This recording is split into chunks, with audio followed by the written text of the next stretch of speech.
But there's more to this than education reform. I've gotten to know Senator Omavar over the years.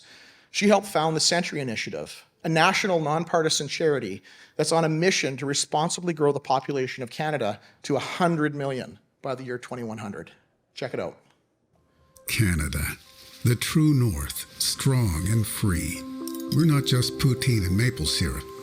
We're breathtaking natural landscapes, crackling bonfires and northern lights. We're athletes and scientists, artists and explorers. We're innovators, making a mark on the world. Spanning 10 million square kilometers, we're the second largest landmass, but our population is only 38 million. That's a whole lot of space for not a lot of people. And this small population is getting older. Nearly 300,000 Canadians are retiring every year, which means our workforce is shrinking. On top of that, we're not having kids like we used to. Our fertility rate is low, and with a global pandemic, it will drop even lower. All of this means we're way behind where we need to be, because our quality of life is tied to the size of our population. You see, if we had more people, we would have more economic activity and a bigger workforce.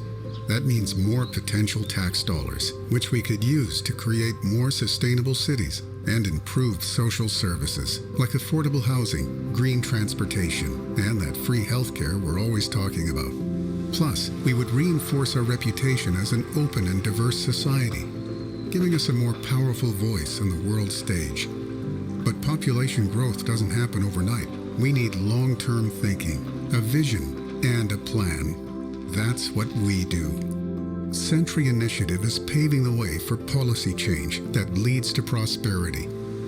We've crunched the numbers, and we know that by the year 2100, we need 100 million people to achieve the quality of life we want. That means we need to grow our population now, by supporting Canadians who want to have kids, and by welcoming immigrants who help us drive Canadian business and innovation. Let's do what we already know how to do. Learn from the past and think differently about the future.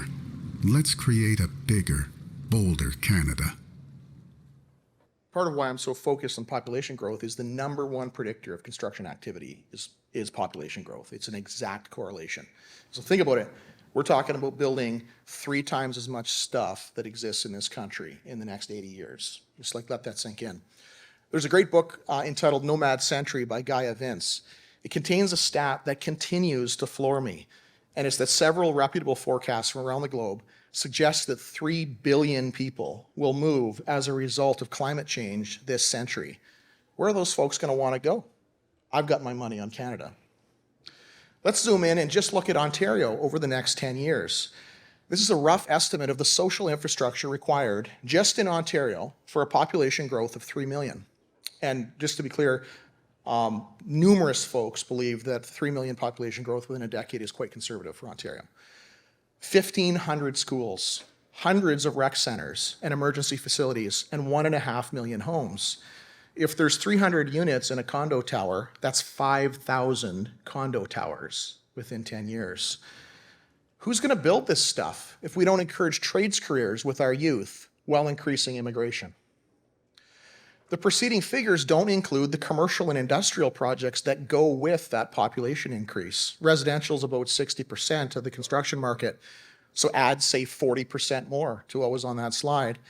This doesn't address the Ontario infrastructure deficit, which is estimated to be $50 billion.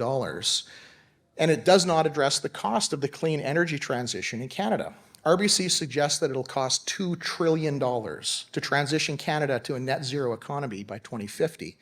Who does that transition work? It's mostly tradespeople. This is the most recent research in construction productivity. There's a lot of talk from politicians these days about decreasing the cost of housing by increasing housing supply.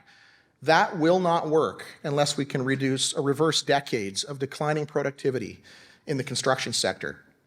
CMHC defines affordable housing as no more than 30% of before-tax household income used for housing. This equates to $2,300 per month for the average household in Canada. And that $2,300 figure needs to support hard construction costs, land, permits, levies, taxes, development profit, etc. There's just not enough meat on the bone to make most housing deals work. The dirty little secret is that decades of declining construction productivity has made it difficult to make projects pencil.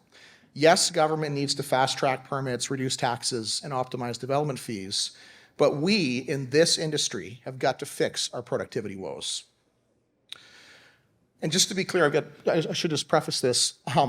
Much of the conversation in the technology world revolves around site-level productivity improvements, and I think that's great. But if you can't scale that up to the company level, it doesn't matter. So as an example, Chandos does $800 million of revenue.